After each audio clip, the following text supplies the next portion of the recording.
Sure, here's the first segment. The Vanishing Passenger. Written in first-person perspective with a unique and suspenseful tone. It started as a routine night shift.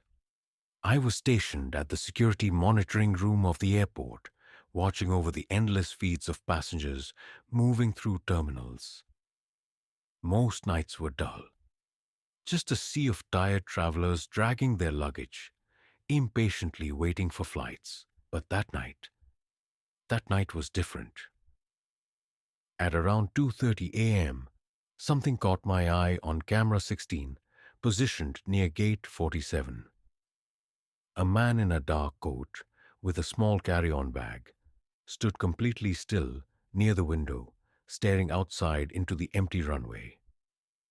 It wasn't unusual for people to get lost in thought, especially during long layovers, but something about him unsettled me. I zoomed in. His posture was rigid, unnatural, like he wasn't just looking at the tarmac. He was waiting for something. His face was obscured by the dim lighting, but I could see his breath fogging up the glass. I checked the departure schedule.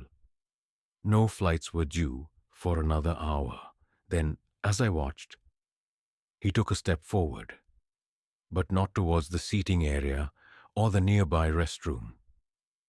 He walked straight toward the jet bridge entrance, the one that should have been locked since no planes were docked at that gate. I switched cameras to get a better angle. The man moved with an eerie sense of purpose, his fingers grazing along the wall as he reached the door leading to the jet bridge. I expected him to stop, to realize it was locked. Instead, the door opened. My stomach tightened. No one should have had access to that door at this hour. I grabbed my radio. Control, this is security. I've got an unauthorized individual entering the jet bridge at gate 47. Can someone confirm if maintenance is working in that area? Silence. Control. I tried again. A burst of static. Then a garbled voice came through, barely decipherable. No. Scheduled. Stop him.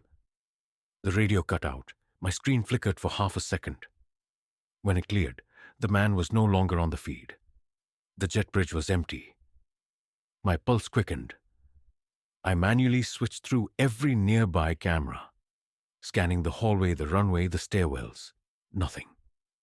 He had vanished. Leaving my desk, I grabbed my flashlight and hurried towards gate 47. The corridor was eerily quiet, the only sound my own footsteps echoing off the polished floors. As I approached the jet bridge door, I hesitated. The air was colder here. I reached for the handle. It turned too easily. Stepping inside, I shone my light through the narrow bridge. Empty. The tunnel stretched ahead, leading to a gaping opening where a plane should have been docked, but there was nothing there. Just the sheer drop to the tarmac below. A gust of wind blew through, carrying a strange whisper, almost like my name. Then I noticed something. A single carry-on bag sat abandoned near the end of the jet bridge. My heart pounded as I approached it. The tag was worn, the name barely legible. I wiped the dust away and squinted. Jonathan Pierce. I knew that name. Everyone at the airport did. Jonathan Pierce had been a passenger on Flight 739, the one that disappeared mid-air.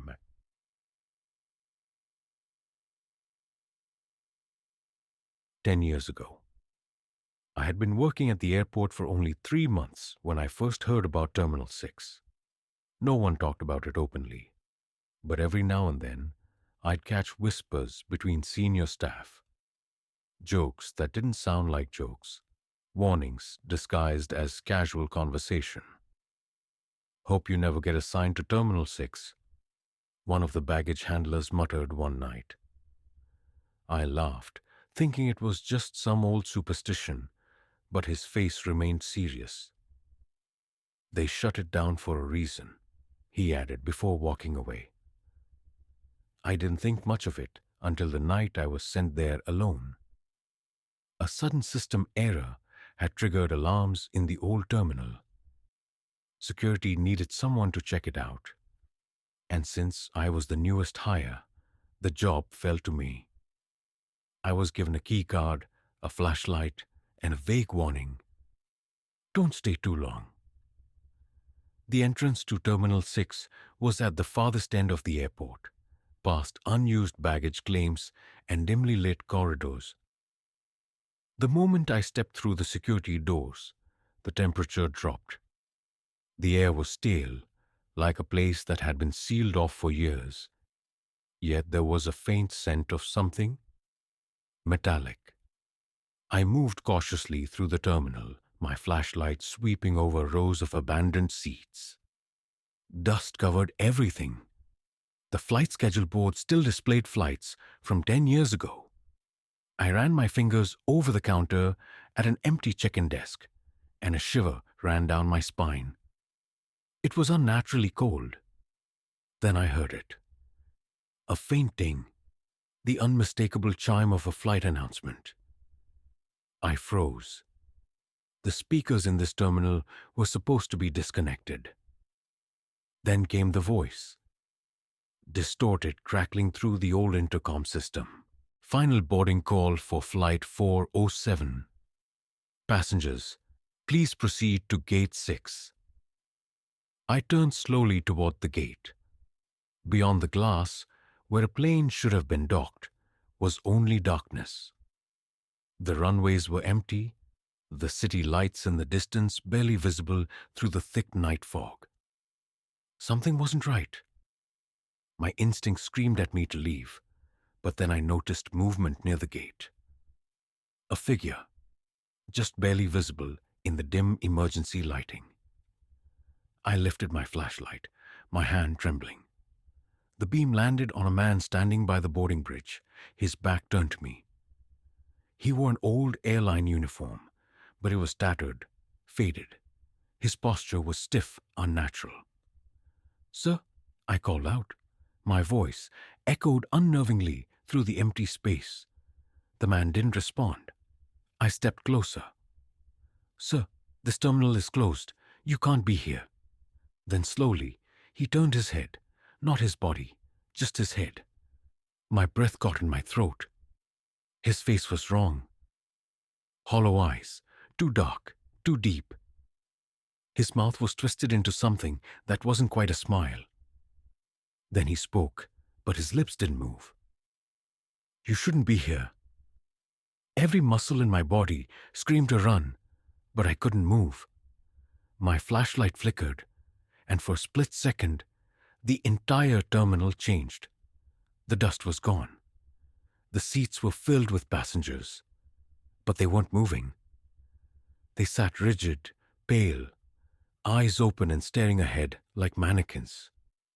The air smelled of burning metal, of smoke, and something rotten. And then, just as suddenly as it came, the vision vanished.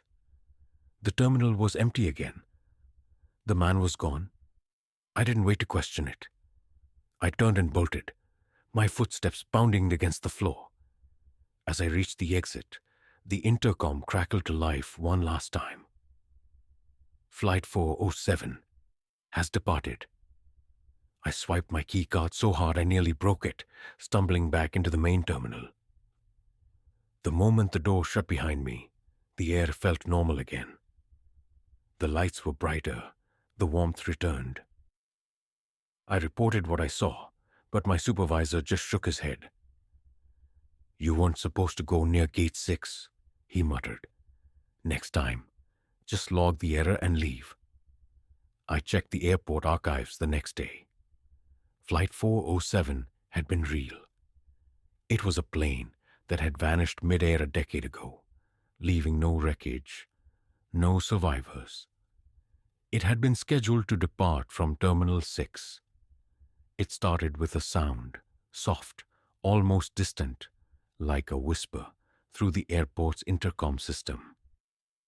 I had just finished my routine rounds and was heading back to the security office when I heard it. "Attention, passengers." I stopped in my tracks. The voice was faint, crackling, like it was coming from one of the older speakers near the closed-off gates. That didn't make sense.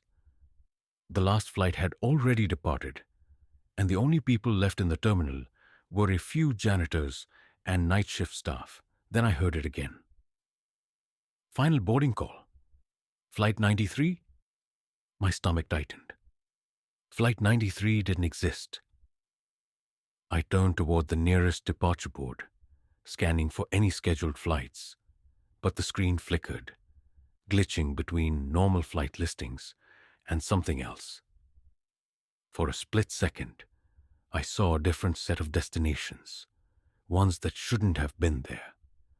Places I didn't recognize, written in faded letters like something from an old film reel.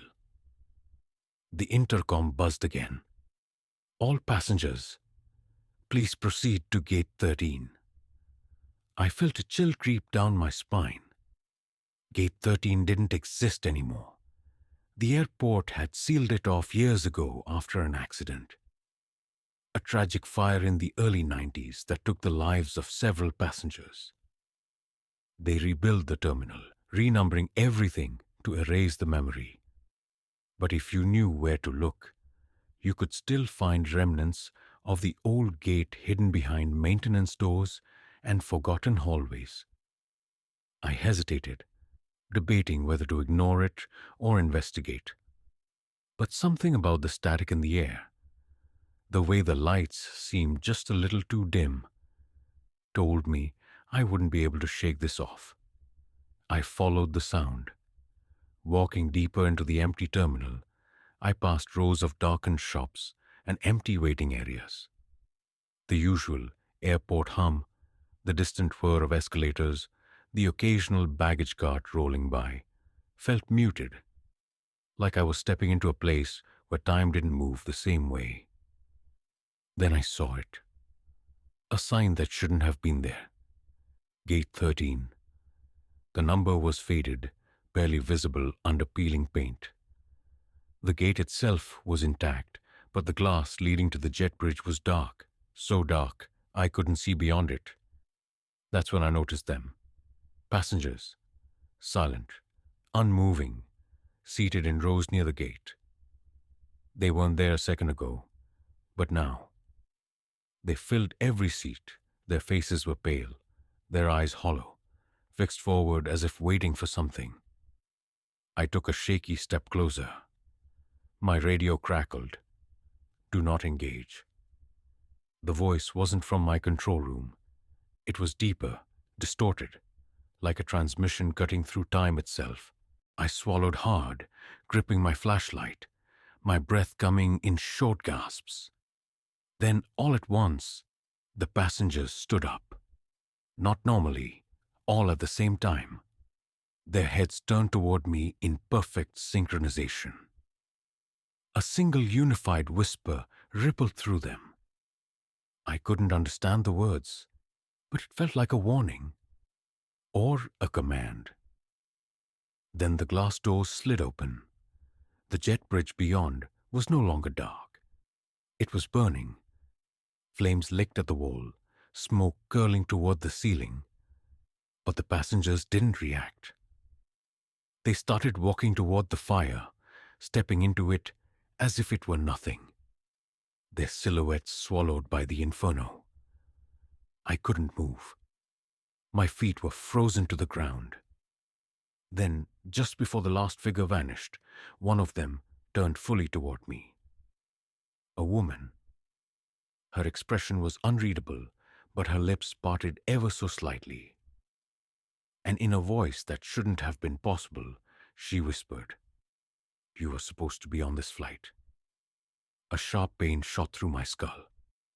The lights flickered violently. And then, silence. When I came to, I was lying on the cold airport floor. The gate was gone. The passengers were gone.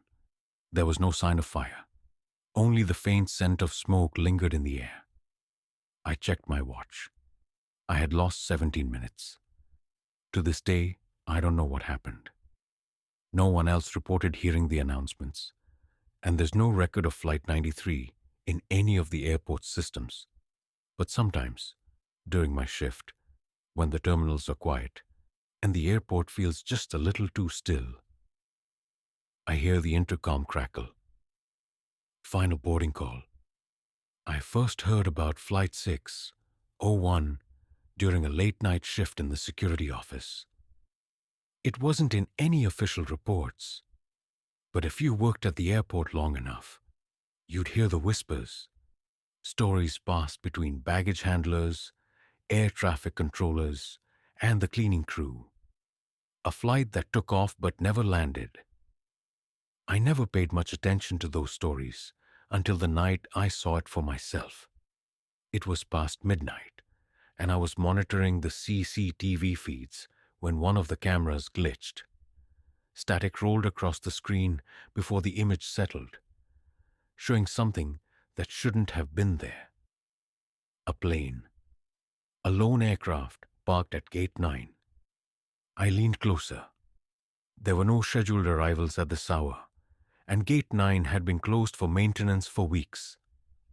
Yet there it was, an old commercial airliner, its faded logo barely visible under the flickering lights. Then the jet bridge extended. My radio crackled. "Security to Gate 9, a voice said. But it wasn't from the control room. The transmission was weak, distorted, like it was coming from far away. I grabbed my flashlight and made my way through the eerily quiet terminal. The moment I turned the last corner, I stopped. The plane was real. Its engines were silent, its windows dark, but the boarding doors were wide open, inviting. A thick fog clung to the ground around it, rolling in slow waves as if the entire gate was trapped in another time. I hesitated, my instincts screaming at me to turn back. But then, out of the corner of my eye, I saw movement.